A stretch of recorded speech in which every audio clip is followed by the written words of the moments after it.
we have a very exciting film to talk about in our Spotlight World Cinema.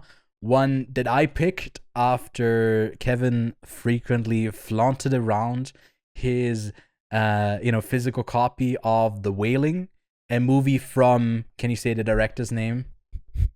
Now Hyung-jin. You nailed that. And the movie is about a stranger who arrives in a little village, and soon after, a mysterious sickness starts spreading. A policeman is drawn into the incident and is forced to solve the mystery in order to save his daughter. I gotta say, talking about horror, what is so terrifying about it, and I feel like I have to give a warning for people who watch this movie. Neon likes to go like, "Oh, so many people came out of the theater, so scared." It's those marketing videos with the green night vision on it. for Primate, the ones that they did as well, which isn't Neon, but they even did for Mercy, the Chris Pratt movie. Really? I saw like a marketing video of like people just sitting in the screening, and then obviously they had a few actors, and then the security would come in and they would kidnap one of the actors that was sitting already in the seat, and they would be carried off for interrogation. Like, oh, you're doing the most for the shittiest movie ever. but talking about The Wailing, what I found so terrifying about it, the horror, is uncertainty. Uncertainty is horrifying. I believe because the movie has been out so long, we do want to do a spoiler review. I don't know if you want to 10 start years, with non-spoilers. I think that's enough. Although I don't blame you if you've been putting off watching this. But from immediately afterwards, the discussions around this film is also like, that's why like I'm not in spoilers yet. But there's an uncertainty about like how things play out, what people's true intentions are, that aren't really solved in a way. Maybe they could be solved if you, or maybe they have been solved if you talk directly to the director and the screen writer, which I believe are probably the one and the same person. I don't know, but like you could get answers for certain things probably, but like that's not the questions at the core of this film, or like that's not the themes at the core of this film, and the way that it explores the sort of like limits you're willing to go to, and assumptions that you make about someone else and how harmful they can be with sort of your best intentions, but then still having the shortcomings of your own personality sort of hinder your success, and all that with the terrifying backdrop of not knowing what to actually fight against. It's like that's what really like horror is at its best. It's like the unknown, and like feeding like what you're fighting against is just like a general darkness. And it's so terrifying. Like, where do you even start? And you have so much pent up rage against it. I can't say I had a great time with The Wailing, but I did enjoy the film.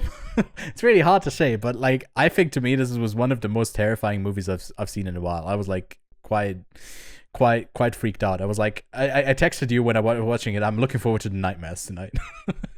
Hey, and I texted you when I was watching it. And what was I doing? The same thing. Yeah. Literally, I said like, bro, I finished the movie, and then you came with, oh hey, did you see this? And it's like, bro, let me recover, man. Jesus, don't come at me with something new. I need to recover. Yeah. This movie, hey, Ewan, do you know the director of this movie? He's the guy that's responsible for my number one most anticipated movie of this year, Hope.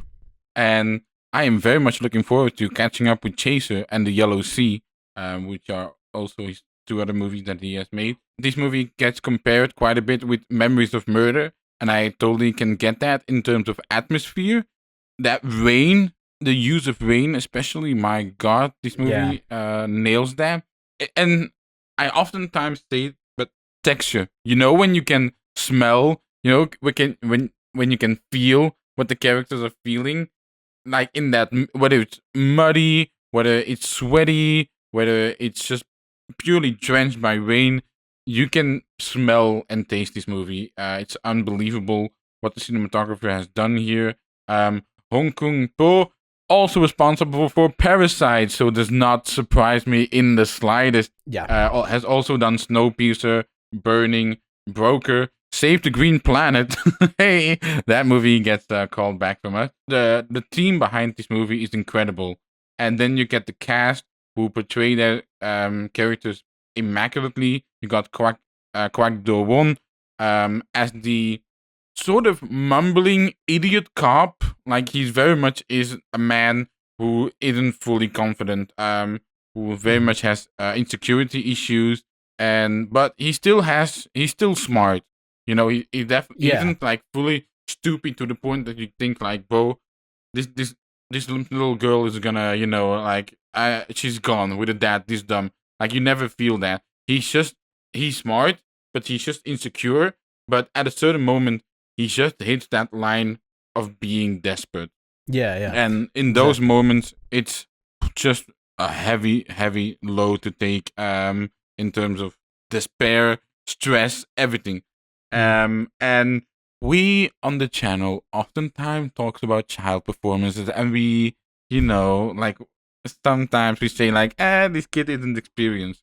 The little kid in this movie, my God, you said, oh, she's like maybe even top 3 performance in this movie. I'm like, Ewan, she is top 3 performance. Yeah. She is absolutely nailing it here. My God. The other comparison I made is to Linda Blair in The Exorcist.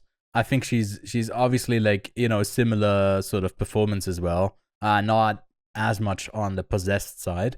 Still is part of that, but at least a little bit less physically, but emotionally. She nails that part. Like she's also such a core to the film as well, which I wasn't expecting. And it's such it's an easy way to go through children as these vulnerable beings, as the one being the one in danger, that like immediately gets you invested. It's something I feel like just animalistic that kicks in for you as well. It's like, we gotta save that child at all costs. Yeah. Save the child.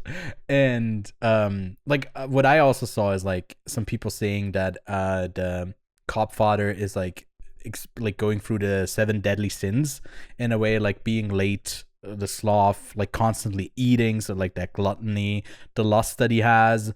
I see Graf. I don't know. There's probably scenes with envy, greed, and pride that he sort of showcases. I didn't really make that connection. I just saw like some people point that out, and this movie invites a lot of that discussion. And I think that discussion can sometimes be quite frustrating if you read into it too much, looking for answers.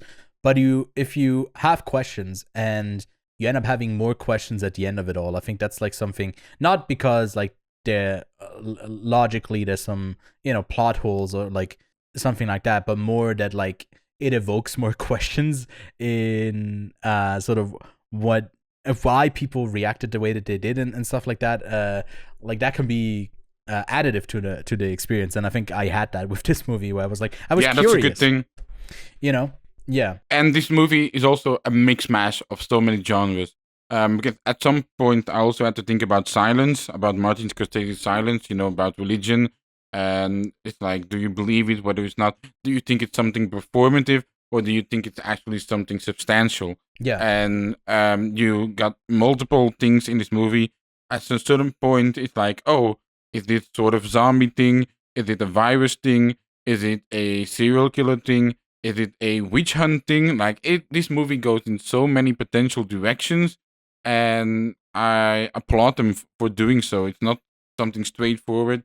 Like you said, it evokes more questions than it answers things. I think the most impressive scene of this is the ritual scene, which apparently, going to IMDb trivia, the ceremony scenes, the actor Wang Junmin filmed for 15 minutes without break. It was one long take scene, which I think that's just very taxing to do as an actor. Yeah. And you can definitely feel it like coming through the screen as well.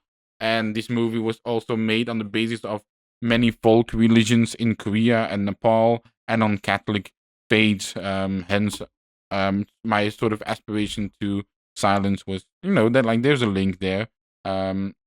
Comparison. But this story is just wild of the Wailing, and it just goes further and further and further. And just when you think like, can I just please take a breath? It's like, nope, here's more. It's like, God damn it, I'm in such a state of anxiety, of dread when watching The Wailing. It is a movie, a Korean horror movie that just evokes everything out of you. My God, what a movie! It sort of has the plot twists and revelations that it does the thing where like it reveals something to you and you're not entirely sure what that means yet, and then it like almost takes a step back at points and like reaffirms certain things and keeps you constantly guessing and wondering what people's true intentions are.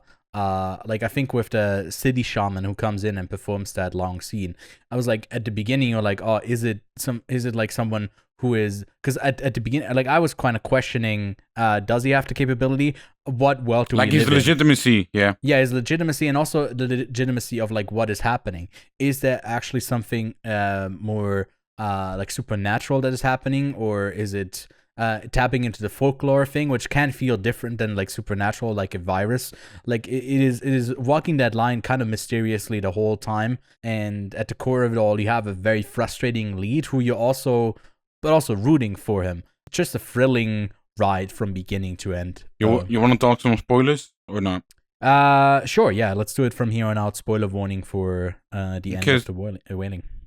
So when he's doing that ceremony scene, I knew, like I was like still 100% sure that the Japanese actor, like the Japanese man, was the devil. Like like because he was dying at that point. So when they are trying to do the twisting of, oh, is the woman, like the ghostly woman, actually the devil? I was like, no. I'm 100% sure the Japanese man is still the devil. I don't know if that you thought that.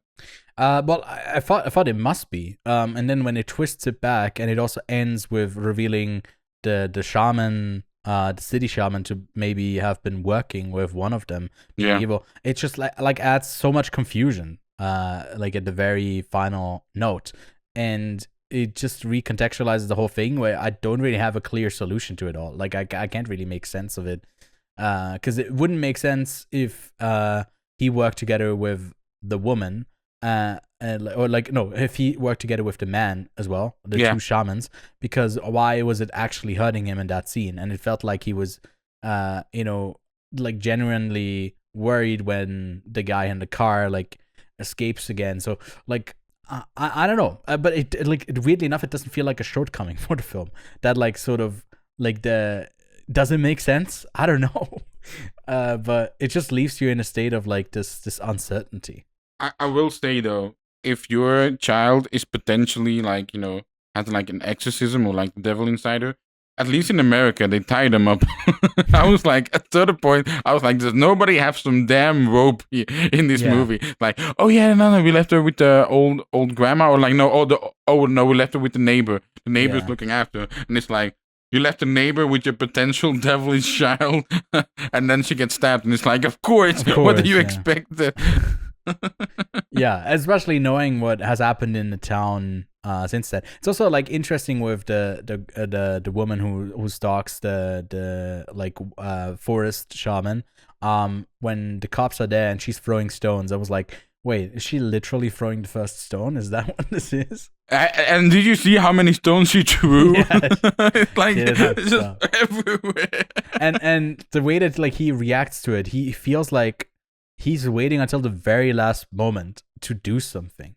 And that's sort of like his whole character as well. Like, I love that we are not getting someone who is going about this the best way he could, right? Because it also feels he's like flawed. In these stories, the devil, wouldn't you go for someone who not the one who would you feel like have the hardest time going up against? You would try to go for the weakest. The weakest. Yeah. I like it. Terrifying stuff, man. Terrifying. Yeah. I can't wait for Hope now as well. I hope it releases. Sorry. Yeah. I'm looking forward to it. I can't say it otherwise. I hope it releases this year. I think it will. Because it got like a poster. Maybe a Cannes release. Hey, I don't know. That would be maybe, a great place for it. Yes. Hell, also maybe Venice. You never know. Yeah. Let me quickly see where The Wailing actually debuted. To me, some reason, Yellow Sea. Cannes makes more sense than Venice. The Wailing did debut at Cannes, and the Yellow Sea also debuted at Cannes. So if Hope debuts anywhere, it honestly should be Cannes. Hopefully. Yeah, even The Chaser debuted at Cannes, so... We'll be on the lookout for that one. I mean, if it does release in Cannes, we'll make sure to watch the rest of his filmography in the lead up to it. You hopefully seek out more of his films. In the near future, we'll be covering even more of his films, so... Go Just seek saying, The Chaser 4.0 on Letterboxd, The Yellow Sea 3.7, The Wailing 4.0. So this is a guy that is on a hot streak. Honestly, he hasn't missed from what I can see. So The Wailing, definitely check it out.